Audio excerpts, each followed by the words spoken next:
Assalamualaikum warahmatullahi wabarakatuh. Kembali lagi dengan saya Failur Riki Fadoli. Kali ini saya akan mengerjakan tugas geografi yang akan membahas mengenai Gunung Semeru, yaitu gunung tertinggi ketiga di Indonesia yang berada di Jawa Timur. Langsung saja kita mulai. Yang pertama kita akan bahas adalah pengertian Gunung Semeru. Gunung Semeru atau Gunung Meru adalah gunung tertinggi di Jawa Timur, Indonesia. Gunung Semeru merupakan gunung tertinggi di Pulau Jawa yang dengan puncaknya Mahameru mencapai 3.676 mdpl. Gunung Semeru ini juga merupakan gunung berapi tertinggi ketiga di Indonesia setelah Gunung Kerinci di Sumatera dan Gunung Rinjani di Nusa Tenggara Barat. Pada Gunung Semeru ini kawannya biasanya disebut dengan nama Jonggring Saloko. Gunung Semeru ini dimiliki oleh dua wilayah, yakni wilayah Malang dan wilayah Lumajang. Dan Gunung Semeru ini termasuk kawasan Taman Nasional Bromo Tengger Semeru. Selanjutnya kita akan membahas keistimewaan Gunung Semeru. Gunung Semeru memiliki beberapa keistimewaan, salah satunya yaitu sakral. Gunung Semeru mempunyai makna yang sangat dalam bagi umat Hindu, yaitu sebagai tempat persembayan para dewa. Beberapa pohon dililiti kain putih dan kuning yang memiliki arti sendiri bagi pohon tersebut. Pendaki dilarang mendirikan tenda di sekitar pohon tersebut sekitar jarak 4-5 meter dekat pohon tersebut. Kemudian keistimewaan yang kedua yaitu dari segi sinyal internet di kawasan Ranupani tidak kalah dengan pusat kota, yakni di desa Ranupani dapat dijangkau oleh sinyal internet Telkomsel dan wifi di desa Ranupani dengan radius kurang lebih 50 meter. Namun jaringan internet seringkali tidak stabil. Morfologi Gunung Semeru. Morfologi kompleks Gunung Semeru Jambangan dibentuk oleh gunung api kuarter tua, dijadikan oleh bentuk morfologi yang telah mengalami dehidrasi, pola aliran sungai yang kasar dan lembah yang dalam serta terdapat sisa dinding kaldera di daerah puncaknya. Morfologi yang lebih mudah dari puncak dan Gunung Mahameru dan Gunung Semeru kerucut parahit diantaranya Gunung Kapak dan Gunung Lekar terletak di lereng Gunung Semeru bagian timur. Yang selanjutnya adalah stratigrafi.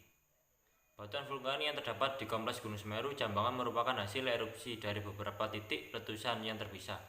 Berdasarkan jenis teologi, posisi stratigrafi dan sumber erupsi, batuan kompleks Gunung Semeru Jambangan dapat dibagi menjadi 5. Kelompok batuan dari tua ke muda adalah endapan Gunung Jambangan, Gunung Ajek-Ajek, Gunung Kepolo, Gunung Mahameru, dan Gunung Semeru. Endapan Gunung Semeru yang merupakan endapan termuda terdiri dari aliran lava, aliran piroklastika, jatuhan ploklastika, guguran puing, dan debris avalanche. Yang selanjutnya adalah petrologi Gunung Semeru. Batuan vulkanik kompleks Gunung Semeru umumnya bertekstur polivirik dengan massa dasar hipokristalin. Fenokris utama pada lava adalah plagioklas, glinopyroxen, mineral opak, ortopyroxen, dan olivin. Kadang-kadang fenokris memperlihatkan tekstur subofitik dan glomeroporifitik, sedangkan pada massa dasar menunjukkan tekstur pilotasitik. Secara petrografis, perubahan komposisi dari batuan sampai asam ditunjukkan dengan variasi. Perbandingan tipe komposisi fenokris, umumnya olivin lebih banyak terdapat pada basal dan andesit basa, sedangkan ortopyroxen lebih banyak pada andesit asam. Amfibol hanya ditemukan pada dasit lava tua Gunung Ajek-Ajek. Yang selanjutnya adalah struktur geologi. Struktur geologi yang berkembang di kompleks Gunung Semeru terdiri dari sesar, kaldera, kawah, dan maar. Kelurusan struktur atau sesar merupakan arah berbalut tenggara, timur barat, dan timur laut barat daya, umumnya mempunyai indikasi pergeseran litologi dan dianggap sesar normal. Kaldera Jambangan dan Ajek-Ajek dicirikan oleh bentuk morfologi dari berupa suatu dasar kaldera, dinding curam kaldera, dan bentuk vulkanik tua. Tidak kurang dari 5 buah mar terdapat di kompleks Gunung Semeru Jambangan, yaitu Ranupani, Ranukumbolo, Ranuregula, dan Ranupakis, dan Ranudarungan. Hampir semua yang berdiameter 200 meter sampai 1 km tersebut. Selanjutnya mitigasi bencana. BPBD dan Pusat Vulkanologi dan Mitigasi Bencana Geologi PVMBG mengimbau masyarakat agar waspada, jangan ada yang beraktivitas di radius 1 km dan sekitar 4 km di lereng bagian selatan tenggara yang merupakan jalur luncuran awan panas dari kawah utama. Masyarakat juga diharapkan agar selalu waspada terhadap potensi luncuran awan panas di kawah Jogja Loko agar kemudian fenomena alam tersebut tidak menjadi bencana. Yang harus dilakukan ketika ada di rumah dan terjadi gunung meletus. Yang pertama, harus tetap ada di rumah. Yang kedua, menutup jendela, ventilasi, dan pintu dan sela-sela rumah yang masih terbuka.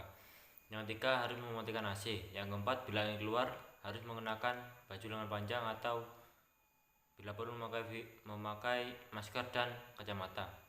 Yang ketiga, bau vulkanik sangat berbahaya bagi mereka yang menderita penyakit bernafas, juga anak-anak dan lansia.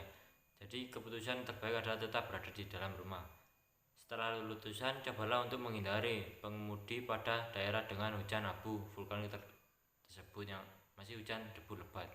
Yang ketujuh, jika perlu dan dengan sehat hati, bersihkan abu dari atap rumah. Perlu diketahui bahwa abu yang berat dapat menyebabkan bangunan runtuh. Yang kedelapan adalah urutkan bantuan untuk menjangkau teman dan tetangga, terutama mereka yang masih memerlukan bantuan. Cukup sekian pemaparan materi dari saya. Bila ada kesalahan atau kekurangan, kami mohon maaf. Jangan lupa stay safe at home. Terima kasih. Wassalamualaikum warahmatullahi wabarakatuh.